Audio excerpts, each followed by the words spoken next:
This is part 2 in the presentation of my study titled Teaching Letter Names in Early Childhood Special Education Using Incremental Rehearsal. Beginning with looking at student 1's results. In the baseline sessions, she had a score of 0 correct letter names across 4 consecutive sessions. So once that is a stable baseline, her trend was flat in baseline.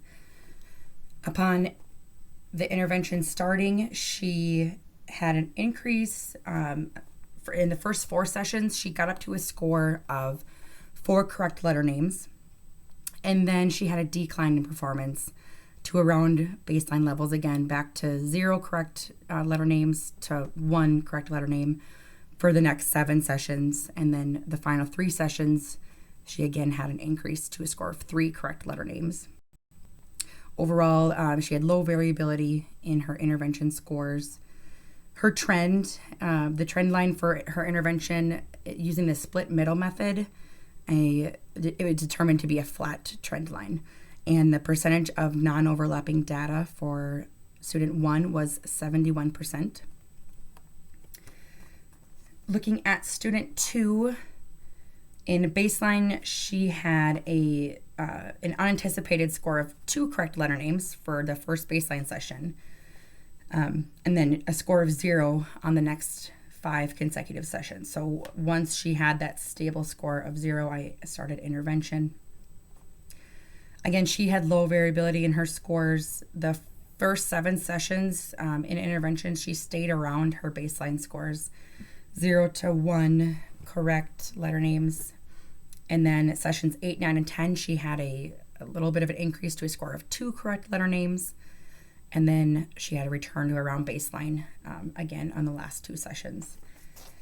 Her trend during baseline after session 1 was flat, and her trend using the split middle method again to determine the trend line during intervention showed that she had a slightly increasing trend. But the percentage of non-overlapping data for student 2 was 58%. And looking at student 3, the level that he performed at was 0 correct letter names across 7 total baseline sessions. And then when intervention started, again, there was low variability. The first 2 sessions, he had around his baseline performance, again, 0 to 1 correct letter names, but his final 3 sessions, he increased his score to 2 correct letter names. Overall, his trend during baseline was flat and stable. His trend during intervention was increasing, and the percentage of non-overlapping data for student 3 was 80%. So overall, each participant learned at least 1 previously unknown letter throughout the study.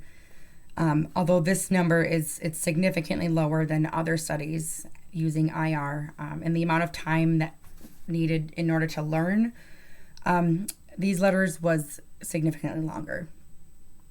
So for student 1, percentage of non-overlapping data alone at 71%. Suggests that IR was reasonably effective, using the guidelines set by Scruggs and Mastropieri, being 70% and higher is reasonably effective. But with a flat trend that was observed, and due to other limitations that I'll talk about later, I would caution against concluding that IR was effective for student 1. For student 2, she had the lowest percentage of non-overlapping data at 58%, which would suggest that IR was not effective for her. It is interesting to note, though, that the trend line for student 2 at the end of the study was increasing slightly. For student 3, the percentage of non-overlapping data at 80% suggests effectiveness of the IR intervention, and then with the increasing trend line, but due to the small amount of intervention sessions that were able to be done in the time that we had left before the end of the school year, I would also interpret those results with caution, just because more data points over a longer period of time would help to confirm or deny the effectiveness of IR with student 3. So when thinking about future research, it may be helpful to determine the effectiveness of IR in teaching other basic foundational skills, for example, like number recognition. It would also be important to determine how an individual participant's ability to attend and persist through a flashcard intervention would contribute to the effectiveness of IR, just due to preschoolers' young age, lack of educational experience. It may be that IR is not developmentally appropriate for some preschool students. In that case, future research could also help to determine if there's any modifications that could be made to the intervention in order to increase effectiveness for these students.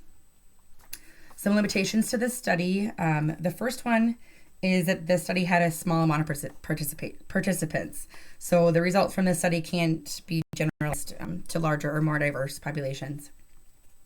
Secondly, there is no maintenance or generalization data collected.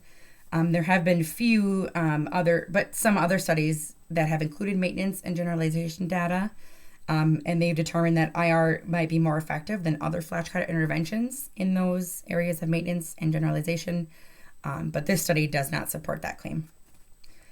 Third, due to time constraints, student 3 entered intervention prior to student 2 demonstrating a positive intervention effect.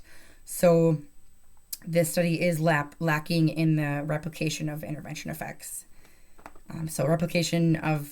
It was not observed. And lastly, student 1's correct responses, most notably on session 7, 16, and 18, her responses were actually correct for letters that were not included in the letter set that was being taught with the intervention. So outside influences could be responsible for her performance in some sessions, which again lowers the overall possibility that IR was the contributing factor to student 1's performance. In conclusion, the results of my study show little to weak support for the use of IR to teach letter names to these students that participated in this study. Although it's disappointing overall, individually each student did come out of the study knowing at least one more letter name than they had previously known. But there's definitely a need for continued efforts to determine developmentally appropriate and effective ways in order to teach foundational knowledge and foundational skills such as letter names to students in preschool receiving early childhood special education services. All right, thanks for listening. I appreciate it.